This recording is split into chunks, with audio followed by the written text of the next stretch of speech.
This is the 10-Minute Teacher Podcast, episode 685, 5 Ways to Help Kids Improve at Math with Dr. Carrie Cutler, sponsored by the TGR Foundation and Discovery Education. Welcome to the 10-Minute Teacher Podcast, hosted by author, educator, speaker, and mom, the cool cat teacher, Vicki Davis. If you've never been good at math, is it a done deal? Is your fate or your student's fate sealed by some substandard genetic code? Vicki's guest, award-winning educator and public speaker Dr. Carrie Cutler, says no, that everyone, including your numbers-challenged students, can indeed learn math. Today, she shares 5 ways to go about it. And don't be surprised if you get a pep talk out of the deal. Enjoy. Hey, everybody. I can't start the show without thanking today's sponsor, TGR Foundation and Discovery Education. I'm excited about their new no-cost professional development series for STEM educators. This will give schools, particularly those of us from under-resourced communities, the access and materials needed during COVID-19 and beyond for STEM education. I'll tell you more about it at the end of the show. Today we're talking with Dr. Carrie Cutler. She's a former elementary teacher and is now a clinical assistant professor of elementary mathematics education at the University of Houston. And she's written a new book, Math Positive Mindsets, Growing a Child's Mind Without Losing Yours. And today we're going to talk about 5 ways to help kids improve at math. So where do we start, Carrie? Well, I think we need to start with debunking an old myth that math is reserved for just a few select people or just a few kids in our class. Number 1 is to recognize and reinforce that everyone is a math person. So I don't know about you, Vicki, but I think I remember growing up having this impression that there were just a few kids in the class that would be good at math. Maybe it was the boys or the kids that were born good at it in our minds, or their parents were doctors, or these kids wanted to be astronauts or something, or the kids that found it came easily. Or maybe we even had an adult, maybe a trusted adult in our life, a parent or a teacher that kind of patted us on the shoulder and said, "Oh, don't worry about not being good at math. You're really more of a language arts person." And all of that is really just nonsense. The research we have today has debunked that myth that only a few people are good at math. There is no math gene. And when I tell teachers that, they like to argue with me, but it's true. And we need to stop sending that false message. It's so disempowering. You are a math person, and so is every kid in your class. Well, I mean, we all have 10 fingers and we can count. I mean, we're all wired to count and want to count. That's what kids do. So what's your second? The second is to be a math positive role model in your own language and actions.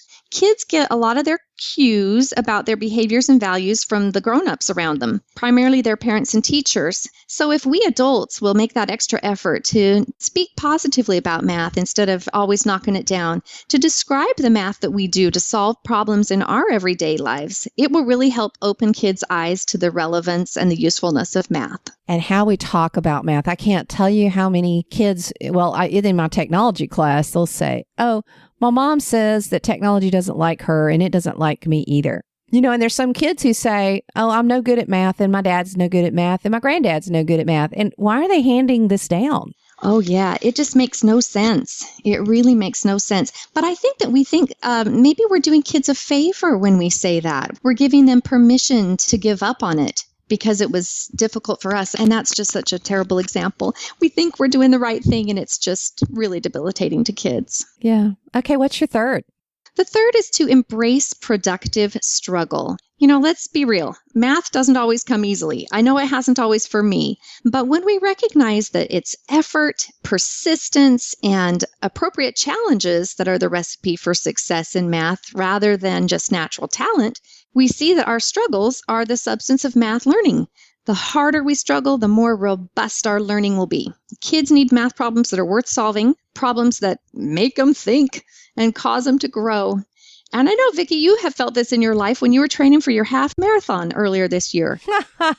Yeah, and even during the COVID time, which the half marathon was trying for that, is that, productive struggle, sometimes I think us adults step in too soon, but then sometimes I think we don't step in at all and we should. So there's a balance, isn't there? There is a balance. But when we let kids grapple with a problem for a good while, it helps build their confidence. When we rush in and rescue too quickly, it sends a message that we don't believe in their ability. We don't think they're going to be able to do it.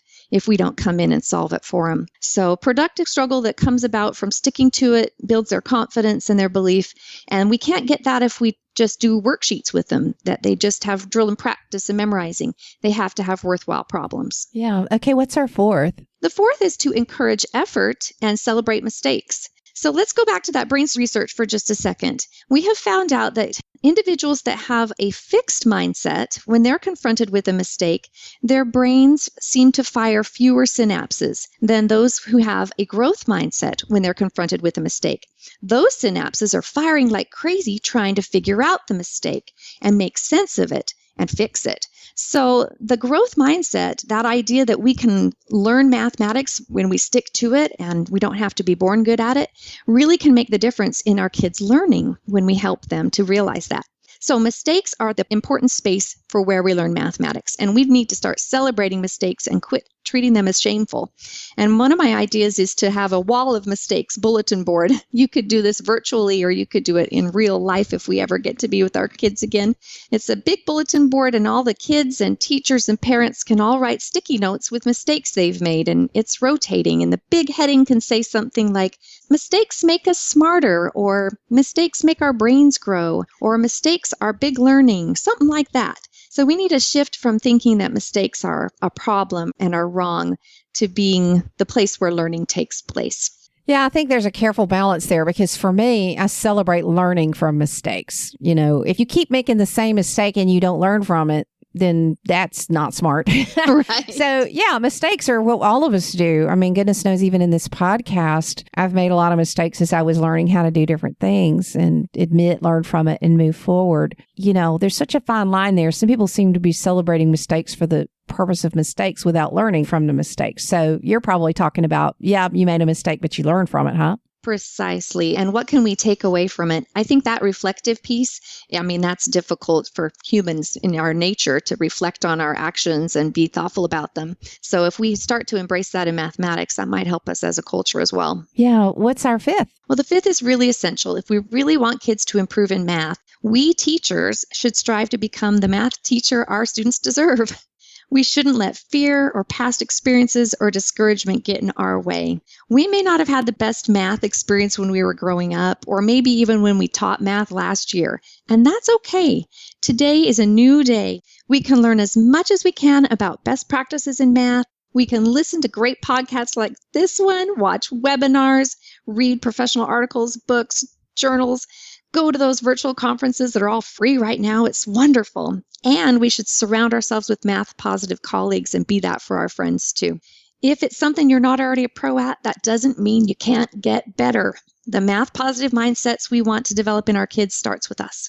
And we can do it if we keep moving forward and working hard. Well, math is important, and we know that STEM fields are really just fields that have a lot of opportunities for all of our students. And anytime somebody says, I don't need math, I always look at them and think, well, do you want to manage money and pay your bills and Right. pay to go to Disney or whatever it is you want to do, right?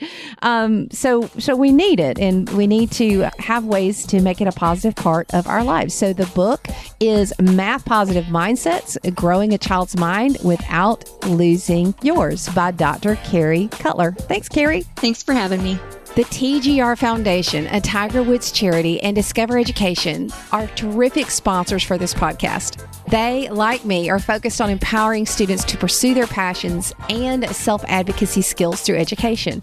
Their award-winning STEM curricula and college access programs help students achieve a growth mindset. And here's some exciting news for educators. Their brand new series called TGR EDU Explore is rolling out now.